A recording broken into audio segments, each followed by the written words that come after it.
has been a very, very long time since I've done one of these little travel vlogs. And that's all because of our dear friend COVID and the lockdown and the pandemic and all that stuff. And who has had a chance to travel? Well, definitely not this guy. So for the first time, I think in about 19 months, I am traveling again. I mean, can you guess where I am? Probably not. But yeah, I've had to get tests and I've had to wear masks and do all the things you gotta do. And I'm now here. I mean, not that you can really see from this. I mean, this gives you no visual clues whatsoever. But this is Rome. So hopefully, wow, that is far down. Hopefully this will be fun.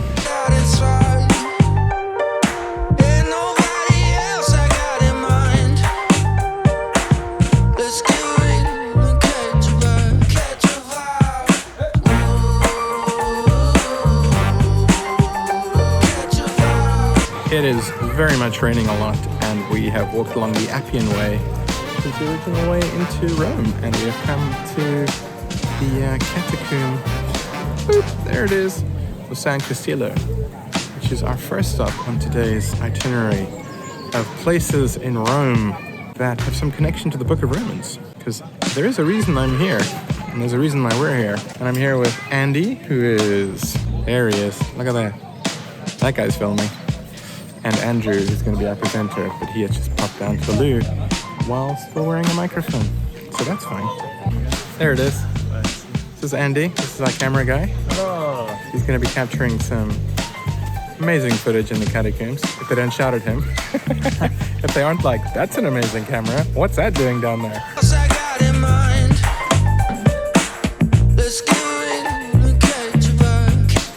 And often they gave the date of when they died, and sometimes put in packs, in peace, as they sleep, as a way of indicating, along with other symbols, there is hope even in the face of death.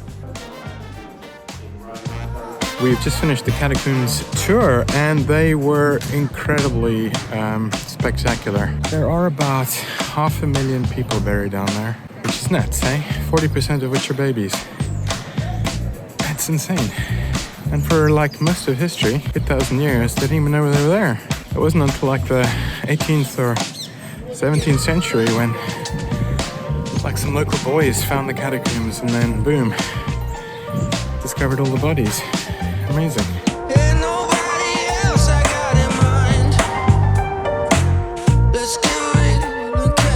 Left in a Roman prison cell in Caesarea Maritima, shipwrecked off the island of Malta, and then finally under arrest. Sometimes I close my eyes, but I still see. Jack Paul's blood pumping, but I can't breathe. Late night love, let's move, but they don't speak. Let's get real and catch a vibe. Let's feel them feels we got inside. Ain't nobody else I got in mind. He was chained to a Praetorian guard, one of the elite soldiers of the emperor, so he was under house arrest. They would have rotated the guards every so often. So he was under house arrest, but people would come and go, and they came and they all witnessed to them about the good news of Jesus. So we are currently inside a prison, or at least one of the oldest prisons in Rome, which is where they kept a lot of political prisoners. And this is where they would have kept the Apostle Paul. And we are just doing a spot of filming, reconnaissance filming here. The guys are just downstairs. I think they've gone down those steps down there into the actual dungeon where Paul was kept. So it's pretty cool, pretty freaky. Let's feel them feels we got inside. Ain't nobody. I'm here with our principal DOP. How do you feel today, Wayne? Oh, brilliant. What a treasure trove of antiquities Rome is. Yeah, I mean, it really is like there's no shortage of cool stuff to film when we get here. And tomorrow it's going to be sunny, so it's going to be even better. Sweet like dark meat, yeah. Green like army. Coming to Rome in November means that the rain has been non-stop. But it's been a good day. We've managed to visit the catacombs. But we did learn about one of the bishops who went out and saved as many of the babies as he could.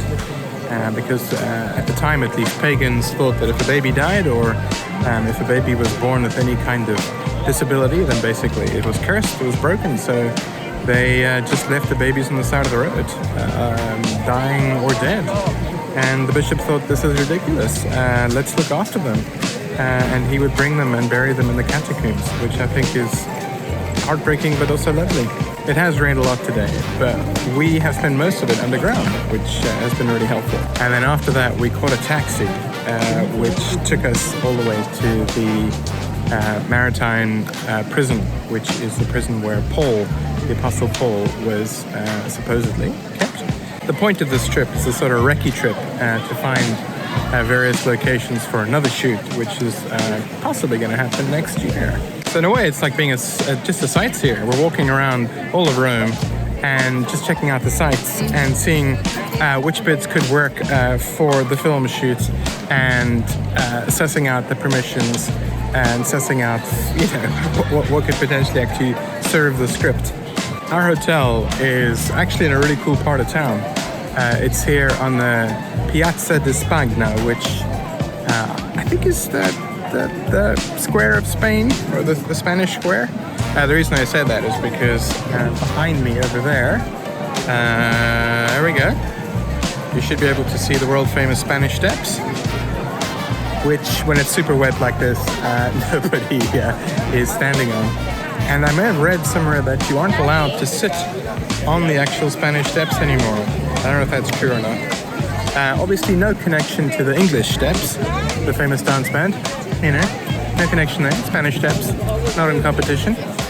But they're very wet and slippery at the moment, so I can't imagine many people do actually want to go and sit there. It's really nice being in Europe again. It's really nice traveling again.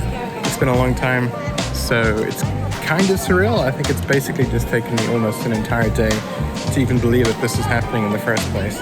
But it is, man, it's going well.